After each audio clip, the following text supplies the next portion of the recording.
I'll say in the last 12 months, I went to a Fireside chat, and it was at one company doing a glorified sales pitch. And we kept it like tech. That's about as high tech as we've gone there. And I swore, glad you never catch me representing one company doing a Fireside chat and famous last words. And here we are today a little bit. But I said, we all set ourselves a challenge, actually, to say, what we've been doing in the last few years is something really unique, and we've had a lot of conversations. So what we thought is, let's sort of take ourselves on the journey that CJC have been on and what we've been working on, and actually, articulate to the audience how we've gone through in the thinking, and maybe introduce the concepts that we should go in on. So, basically, it's about market data contracts and trying to revolutionize them and take them into the next dimension. So we all know what a contract is, I'm sure, but Sandra, to you, could you just really go into what is a market data contract? Thanks, Nick. So 25, 30 years ago, contract was typically a large document, sometimes physical, which needed a physical signature on it. And that was passed around different people, usually ending up at the Eagle, who scored through it and then asked for a new copy to be printed up. To have a physical signature on it. Progressed there, so PDFs that were emailed around, and a Word document has been asked for because the people don't want to redline it. And we've moved on there to other technologies like DocuSign, where things are now automated and pushed around an organisation from best to better. But what that document contains is still saying it allows you the rights to do something with that piece of data. And that's what that contract is. But the terms in that contract are vast. Their length, usage rights, compliance, touches technology, and all multiple parts of an organisation. So it always complicates its documents with multiple iterations. And from my side, I come from the technical part, so I've done maybe a few declarations secretly when I've been asked to, and there's the on pivot table sorting out a Bluebird bell. But although I've been aware of the market data contracts, I've never actually seen one. And this has been part of the journey I've been on, is understanding these market data contracts a little bit more. Alan, you're the former global head of market data at UBS and Deutsche Bank. How did a market data contract that affect your life? Well, it was definitely tied to my bonus. If I didn't understand or IT didn't understand terms and conditions and what we were paying for, and more importantly, how we were able to check that we were within the contractual boundaries correctly, and we'd end up an awful lot of time dealing with exchange audits, spend audits, and justifying our view versus a perceived view on a contract. Now, that's in itself is very, very resource hungry, and I think the majority of clients out there want to be good citizens, but as we've seen in the previous presentation of the spaghetti, which is the market data set of systems that we have, the multiple entitlement systems, multiple business systems, integration to products from various vendors, in-house products, how you keep track of that just internally before you even start talking about redistribution of data and losing sight of data that you may have bought from an exchange or an IDB or a vendor.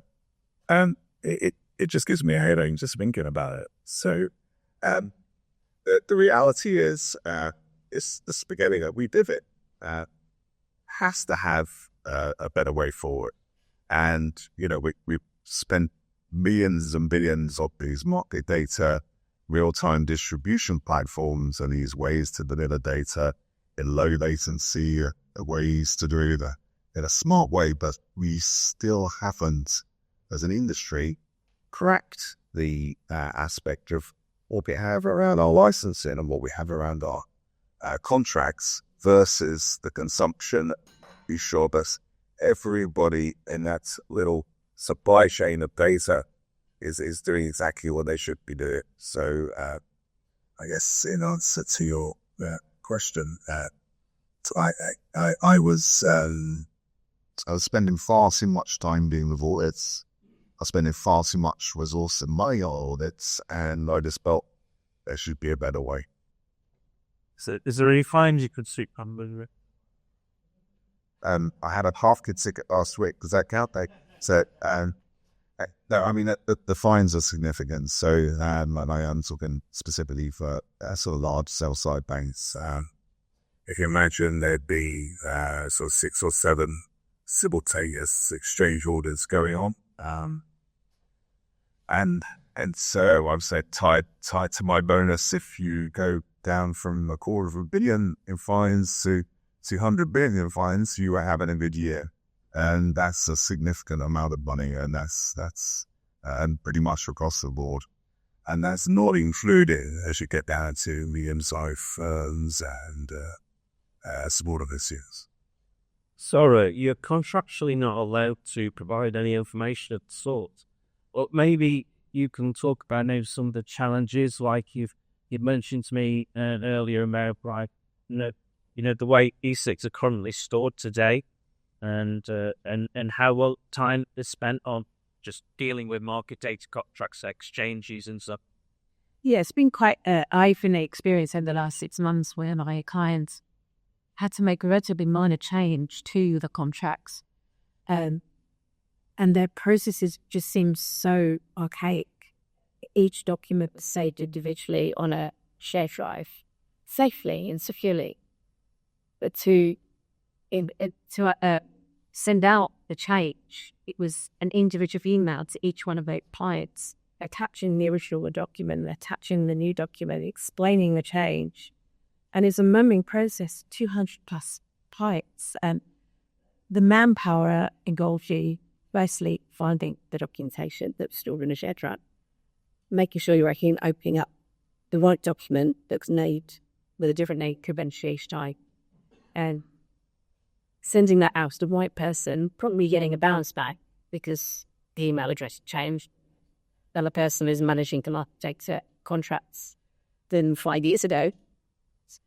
We worked out it was anything between sort of 80 mandates to just send those documents out, track the responses, chase the responses, get the signature, and then refile in the old archaic way on a shared drive. But it actually could take longer than that if there were more, so 400 contracts or 1,600 contracts. That can be up to a year, really, of just one minor change, one minor addendum. It was quite iron-pig to us at quite a time with our engagement with Alan, as how that could sometimes some organisations are working. And as I says, there must be a better way of automating the processes. Yeah, and I think what's interesting, what we speak to our clients, and we know a lot of clients from, and you tend to find that either market data technical teams and market data commercial teams are always different departments. They do have a bit of shared DNA, but they don't necessarily work as a cohesive unit. And I think for people like Helen and myself at least, when there's such a big, potential issue where, revenues could be saved, these could be moved from, let's say, paper-based processes and manual processes to more automated processes, that there is a spark of an idea around, is there a way we should improve this? So before we go into market data smart contracts, smart contracts is not specifically a new thing. It perhaps is a new thing to the capital markets, but it is something which is being used very universally now. Al, could you actually just, without going into market data, just talk about what's the characteristics of a smart contract system? Okay, so a lot of this started with the horrific word blockchain. So basically blockchains have sometimes have good uses, sometimes have not so good uses, but one of the positive, very positive uses for blockchains and what distributed ledgers, it's the fact that they're used as a usable audit system. And a usable audit system basically means that when a transaction takes place, it's recorded, and it's not just an individual firm or client or producer that has access to the record. It's everybody that's part of that chain, if they're authorized to have access to that information. So, to give you an example, IBM started some work with somebody on Food Trust, and they were looking at how supply chain of produce from farmers could be tracked and used and authenticated down the line. So from farm to market to retailers to wholesalers, all the way down to consumers, to make sure not only were the goods authentic, but importantly, the supply chain was fresh, and the farmers themselves didn't have to wait for those goods to get to people's supermarket shelves before they were paid. So they used smart contracts to execute that supply chain. So every hop of produce was actually recorded back into the distributed ledger and then paid for correctly. And there's numerous examples of, I guess, over the last sort of 10 years of where these smart contracts have actually started up. The farmer and pharmacy industry has some real problems that they have to solve. So large insurance groups are losing billions at this moment in time, where pharmaceuticals companies are producing drugs that are authentic. And then what happens is it gets diluted down the supply chain, so that when it gets to the pharmacist or the doctor, they charge the insurance company for the full expense of the product, and they substitute it with a generic product that's a fraction of the price. So they're losing money here. One of the ways you can solve that is to actually use smart contracts and digital contracts, where you can actually trace that through source down to consumer by some interest in mathematics and some interest in numbers.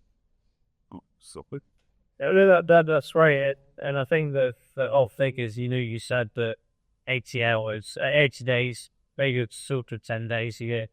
And, with the food trust bit, something from 7 days to 2 minutes or something like that.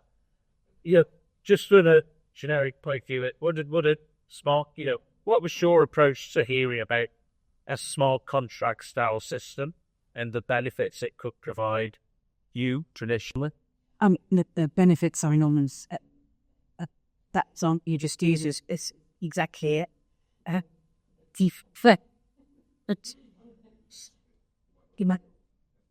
must be. Yeah, I mean, it is efficiencies and visibility of where you are each data process. In the example I used earlier, it's stored in an email system, and it's relying on a person monitoring that email system every hour to then track a spreadsheet of where each client is in the process. So, automating this with smart contracts is game changer for market data licensing, for sure, from both perspectives, from providers, but also cashiers as well. It's just faster, smarter way of reducing all that manual intervention, and ultimately save cost. It's saving costs in manpower, man-time. You can focus on the real important aspects of your work, of cost savings, which is a large part of our work here. It's constantly being updated in real time in front of your eyes. It's huge for market data organisations. Thank you. Alan, over to you. I was just wondering if you could provide an overview of the work you've been doing with CJCDRDA and how it fits into the market data and the smart contract landscape. Sure, and that's the question, right? So, how is this relevant to what we're talking about today? And So with the view that I felt that there was something broken around market data contracts, audits, FIDEs, we start to look at actually what is a modern day market data contract. So if you took, say, that's 100 exchanges across the globe, you laid the 170-page base document from one exchange versus the 100-page from the next, you would find that there were certain themes that were in line, but to try and normalize that across all contracts is a pretty feckless and possibly impossible task. So what we started to do is we started to look at actually what is data and what is data in the modern world. So, we're not a terminal on the end of a bit of wet string, but, what is a proper distribution platform? What are the different types of modern business usage types? What are things like transmission types, from full tick data to delayed to conflated? Can you charge for something that's updated in 60 seconds versus every 1 second versus straight? And all of these different models. And then looking at some areas such as cloud and elastic compute. So you remember a training system sitting there waiting to help stop loading your organization, and there's a world event, a war or an earthquake or whatever it is. How can you get a trading system to be able to be entitled and have the digital rights to data instantaneously without it going on an 8-week excursion in contracts? Can you do that as a workflow? Can you automate that? And thankfully, we have done that. So over the last 3 years, we've built a digital contract network very specifically for data publishers and consumers. And a digital contract on that network is a living article. So as Salva said earlier, you put out your master services agreements and you have several articles, and then you need to make some changes. Now it's a very simple aspect. You attach those changes, and that goes out to the audience out there that is consuming that contract. In addition to that, underneath there is the attributes of what data is. So we all know about permissions and systems and how data is tagged. We take the information from market data inventory systems, market data permissioned systems. We feed that in to compare to digitalized contractual usage. And over our digital contract network, as if by magic, if you're producing that data, you're aware what your consumers are doing with it.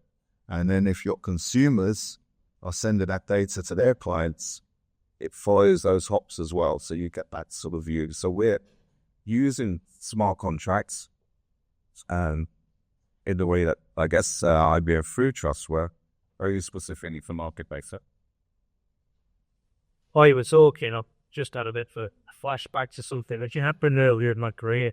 I was asked, although I was technical, I was actually asked to do declarations and permission users, which I've never actually done before. I knew how to install an entitlement system and build one, but I didn't know how to really use one. And I got a phone call I did a declaration, and I got a phone call from the market data vendor and saying, had I permissioned 10 users for wallboards, which is the, market data which goes on Cyber Builder, which is probably one of the most expensive tools of market data you can get. Luckily, I was solid friends with this particular gentleman.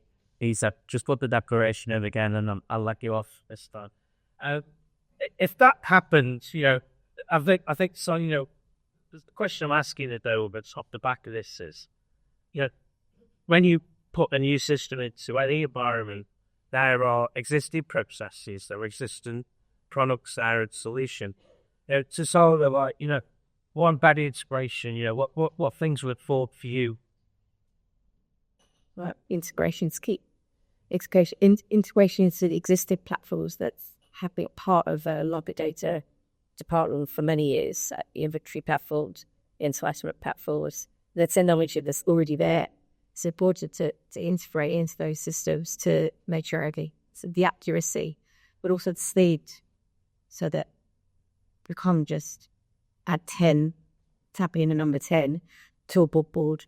It just comes, it's not possible. It would flag immediately at every stage of that process.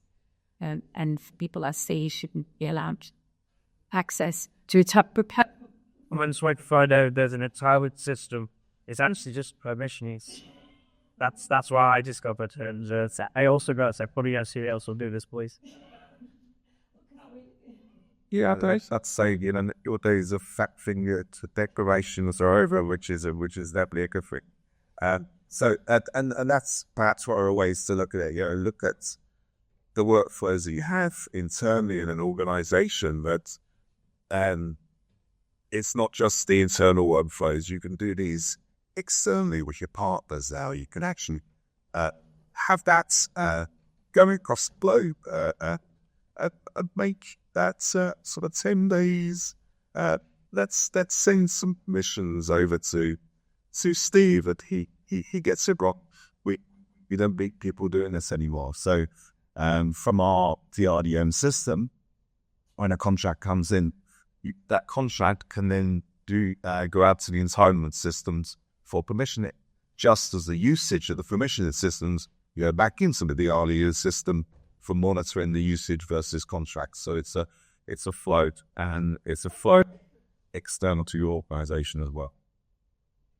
Well, as pretty many people here don't know that the requests that come in for data are always urgent and they're always immediate, and it's not always obvious to administrators whether we are allowed to touch those users to that data, particularly when there are more complex indices compilers press the data.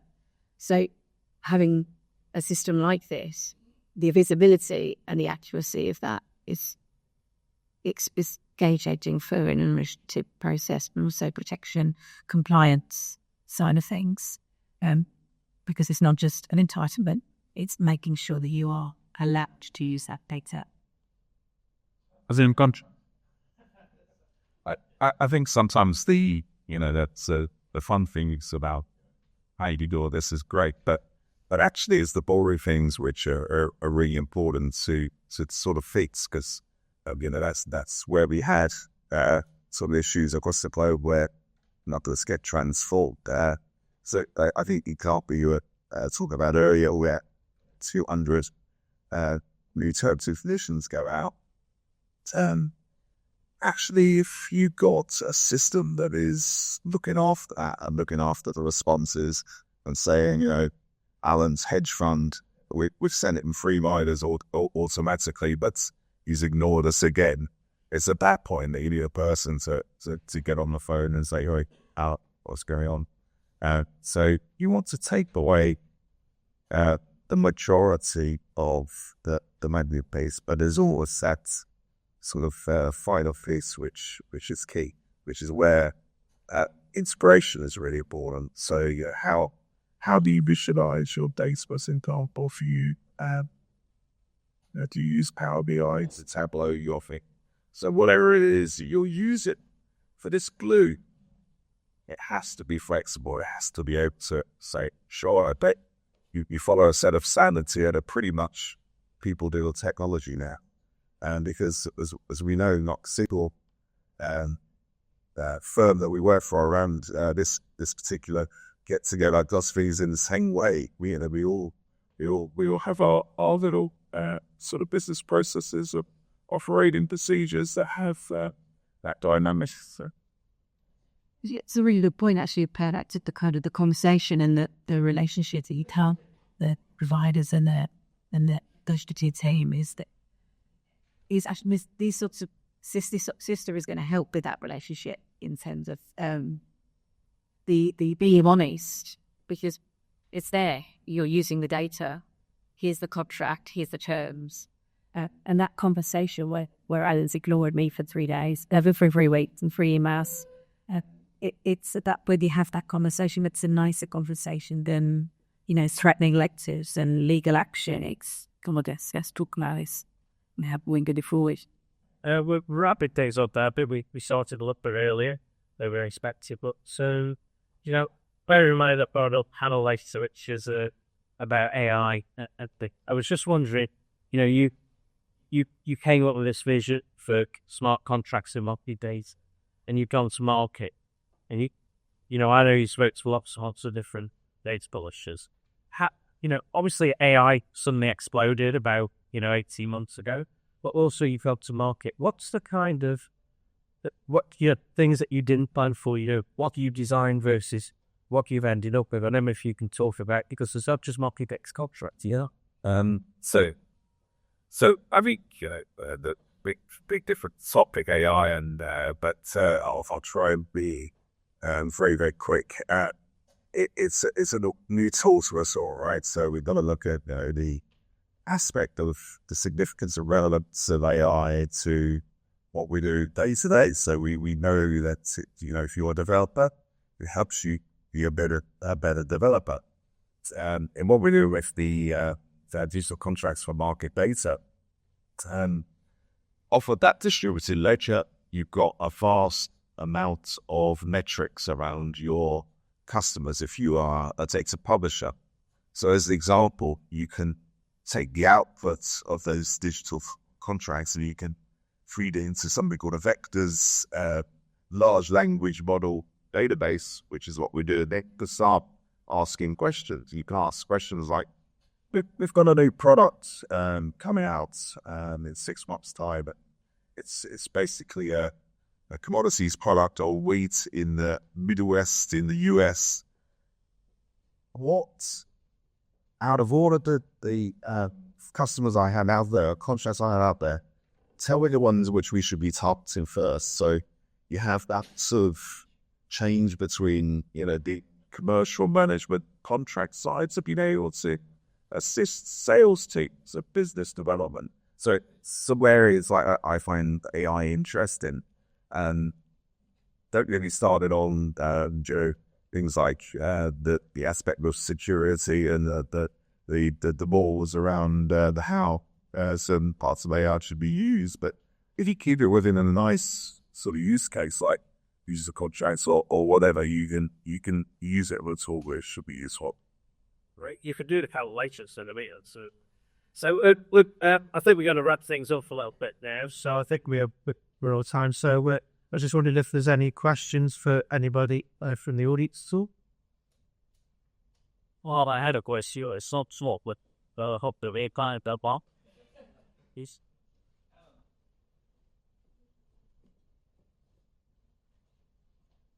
So my name is Eric Panic from ING, and we are blessed with a quite a number of good businesses in mind that we have to accommodate. And as our Euronext CEO already said, it's no doubt another changes with smart data.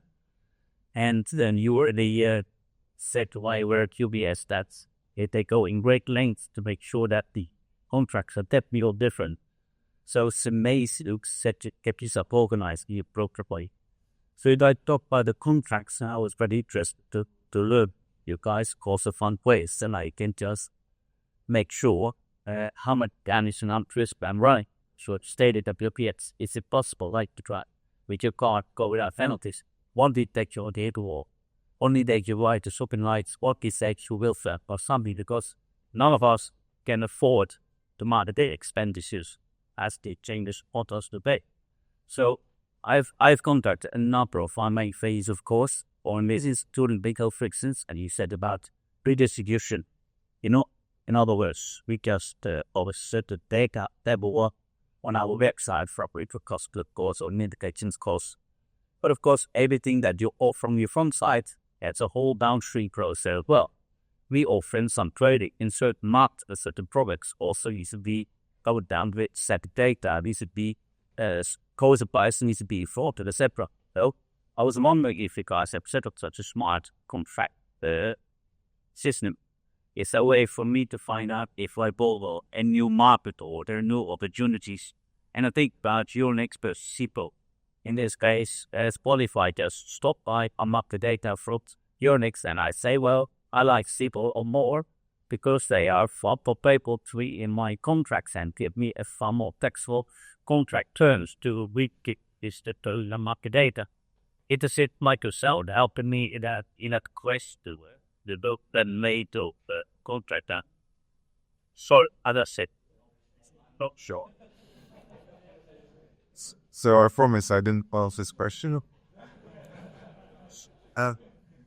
So the short answer is yes, and I will explain now how.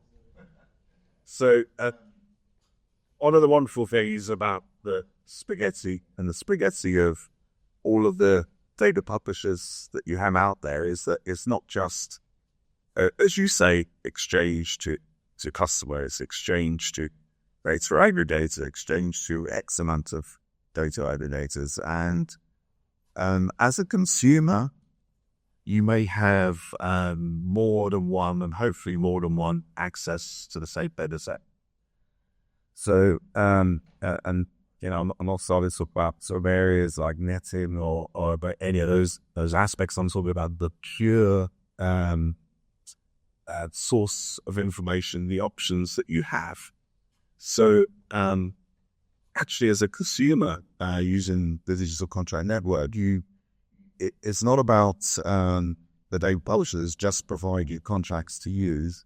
You can actually do reverse because you become part of a very connected network. So if you, as you mentioned, and want to trade a Lulu area and want to do products, and perhaps directly exchange if you can, but there's also some other options because you might have a specialist product from one of the data aggregators.